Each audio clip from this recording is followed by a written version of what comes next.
Hello guys, কি অবস্থা? সবাই কেমন আছেন? আপনারা দেখেন এখানে ট্রেন গাড়ির ছাদের উপর থেকে একটা ভিডিও করা হয়েছে। এখানে আশেপাশে দেখেন কত সুন্দর, সুন্দর ছোট, ছোট এবং বড়, বড় গাছ রয়েছে। হ্যাঁ গাইস, এটা একটা প্রাকৃতিক সৌন্দর্যের একটি লীলাখেলা দেখেন।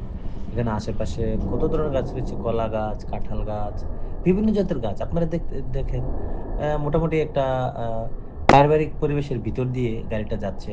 হ্যাঁ, অবশ্যই গাড়িটার আশেপাশে দেখুন কত সুন্দর, সুন্দর জায়গা রয়েছে। সবাই উদযাপন করুন।